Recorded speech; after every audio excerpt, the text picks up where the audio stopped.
طيب بسم الله الرحمن الرحيم الحمد لله والصلاة والسلام على رسول الله وعلى آله وصحبه أجمعين. Amma ba'd, assalamu alaikum wa rahmatullahi ta'ala wa barakatuh. Hopefully everybody's doing well, inshallah ta'ala. It's good to be back, and good to be back during the durus. Alhamdulillah, Barcelona was very nice, a beautiful trip. Alhamdulillah, may Allah accept it from all. Ameen.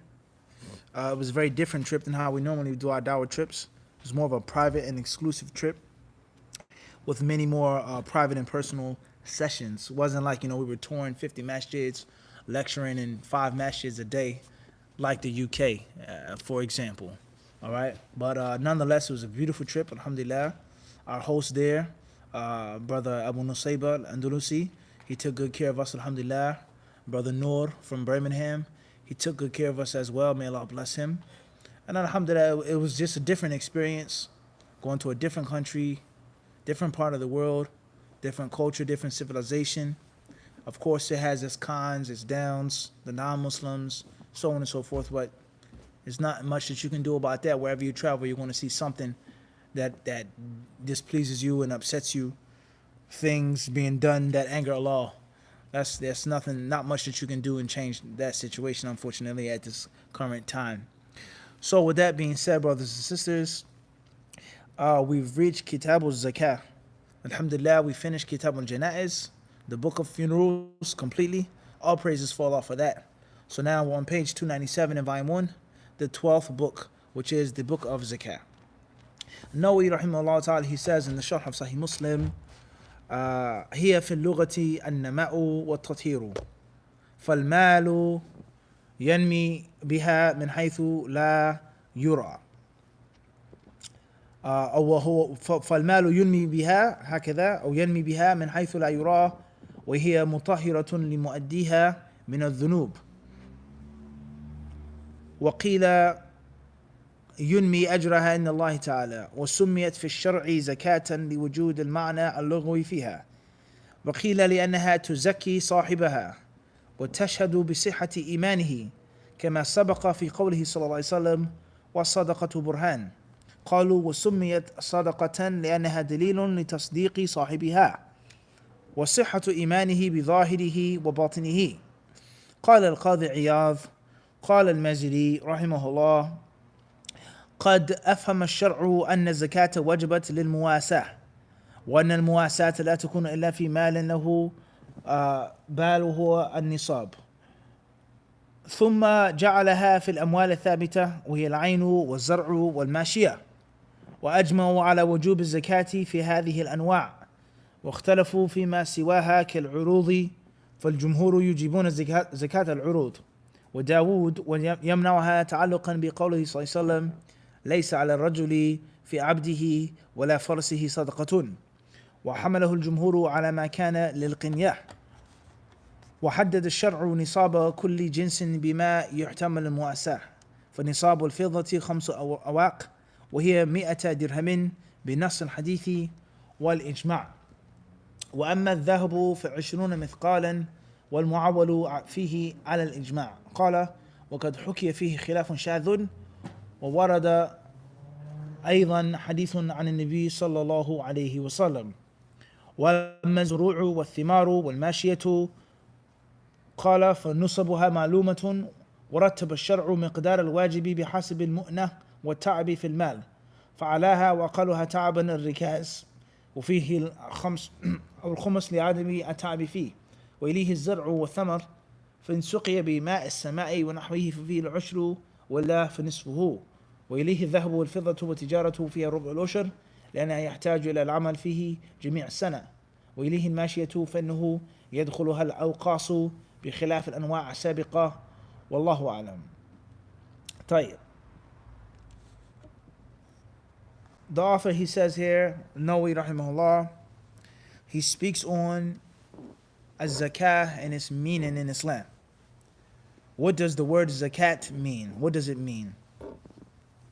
He says that the word zakat linguistically means an-nama'u wa tathiru. 2 meanings. One is nama, is enhancement or maturity, increase, the growth. Number two, he says, what tathir, purification. So the word zakat means in the original pure Arab tongue, it doesn't have nothing to do with money or tax or alms, but linguistically means that which grows or that which allows or makes something else to grow. It means that which cleanses and cleans. It wipes away something, it cleans something. Tathir. That's what the word linguistically means. And other scholars, they say that another linguistic meaning of zakat is barakah, blessing. Blessing. So this is a benefit with regards to studying Arabic. And it's a benefit with regards to the relationship between the Arabic language and the Sharia and the Quran and the Sunnah, the culture of Islam, the Aqidah of Islam, how they're connected. And why something such as important as zakah, fundamental, so paramount, so meaningful, has that linguistical meaning. So when you pay zakah, your wealth is not decreasing, but instead it is increasing. When you pay zakah, you're cleaning your wealth, you're washing it from the sin of stinginess and of greed, being a miser. When you pay zakah, you're putting blessing in your wealth, barakah. And all that comes from the wealth of your house, your car or cars, your children, the food that you feed them. Everything that you do with your wealth, inshallah ta'ala, is supposed to be much more than just the material aspect of it. It's deeper than that. So when a Muslim makes money, makes wealth, has a job, and the job is pleasing to Allah, it's a pure income, and he eats, and he rests, and he sleeps, and he goes to his wife, and he has children, and he raises a family upon that blessed, beautiful wealth, it's going to have an effect upon the children and how they grow up in the Islam that they keep and what they represent, and the list goes on. And obviously the opposite would be the opposite. The illegal wealth, the impure income, the income which is illegal and illicit, is going to have an effect upon the person as well. طيب, khairan inshallah. So those are some of the meanings of the word zakah fil lugha, linguistically. He says here, so wealth is increased and enhanced from zakah min haythu la yura or min haythu la yara, from a way or an avenue or an aspect or an angle which cannot be seen. Meaning it may not be something which is tangible, and it may not be something which is actually material. The barakah and the purification of the wealth. The barakah and the purification of the wealth. Allah knows best. Sometimes it could be seen, sometimes it may not be seen. All right, and in Islam, we as Muslims, we know that there are certain rewards and benefits, and there are certain punishments and consequences which are physical and metaphysical, or one of the two. Khairan inshallah. He says that zakah also cleans one's wealth from dhunub, from sins. Some of the ulama of Islam, they say that no matter what job the Muslim has, no matter what the Muslim does for a living, in most cases, there's going to be some haram aspect in it. Or in many cases, some scholars, they mention it, some of them, not all of them. And they say there are certain things which have some or certain haram aspects therein. What you sell is permissible, but the clients that you have. What you sell is permissible, but the place in which you sell it. What you sell is permissible, but how you deal with some of the clients. Okay? You work for a company, and the job that you do is permissible, but sometimes you have to go to this establishment of kufr. You have to go to this establishment of the non-Muslims, this establishment of something which is impermissible, church, a bar, whatever. All right? Or you deal with finances, and there's a percentage of it that has to be involved with interest, a percentage involved with usury, a percentage involved with this card or this bank. Everyone understand this? Whatever example you want to mention. They say there's somewhere down the line, oftentimes, there's some type of impermissible aspect to the job. And this is one of the reasons of zakah, and one of the reasons of making sadaqah, giving sadaqah, is that you cover it and you make sure you thoroughly cover all tracks. And nothing is left out, bi'idhnillahi ta'ala. طيب. Also, one of the devils of greed, like lust and envy. We have the evil of greed, a person being greedy, and a person coveting wealth, and a person being stingy, and only thinking about himself and his belly. When you pay zakat, it protects you from that. And we know that greed is a monster. Greed is an ugly monster. And when a person is greedy and stingy and miserly, oftentimes it can blind him. And oftentimes you don't even benefit from the wealth because you're so greedy, so stingy, and so miserly. And we all know well-known stories regarding this. Well-known stories regarding that with regards to greed and too much desire for wealth and what it does and how it changes a person, unfortunately. So when you pay zakah and you give sadaqah, bi'idhnillahi ta'ala, it prohibits and protects you therefrom. Khairan, inshaAllah. Another meaning or connection between the linguistical definition and the technical definition, لأنها تزكي صاحبها وتشهد بصحة إيمانه, is that the zakah raises and elevates, cleanses and purifies the one who gives it. And it is a proof that you have good and strong faith in Allah. It proves that you're a strong believer and that your iman is sound, the fact that you give zakah. Just like the hadith that states, وَالصَّدَقَةُ بُرْهَانٌ. The hadith that says that charity is a proof. Charity is a proof. Meaning it's a proof that you have iman in your heart. That it has to be proven. طيب. And that person is strong inwardly and outwardly. Inwardly and outwardly. These are some of the meanings of zakah and some of the secrets and the relations behind that definition. Nawawi rahimahullah then says, Al-Maziri, an earlier commentator of Sahih Muslim, he says that we understand from the Sharia as that zakah is made for compassion and sympathy. Compassion and sympathy. Excuse me, slip of the tongue. Compassion and sympathy. And muasat. Being mindful of other people and their situations and how they live. And looking after those people who are less fortunate. And to counsel and console them and to support them. To provide support through wealth. This is the main wisdom of zakat, he says here. Now, as we've just read, we see that that's not necessarily the only wisdom or the main wisdom. There are others as well. Zakat is definitely at least a double-edged sword, if not triple-edged. There's a benefit for me, and there's a benefit for you. The wealthy person benefits from the zakah, and the poor person benefits from it as well. The community benefits from it. The society benefits from it. The town, the village, the city, the state, the country, the continent, they all benefit from zakah. And it's not just for one thing. Zakat is not just made just to help people out and just to support poor people, but it's also made to clean the human from the filth of greed and of stinginess. And never ever to forget the one who blessed you with that wealth. And that is Allah subhanahu wa ta'ala. طيب.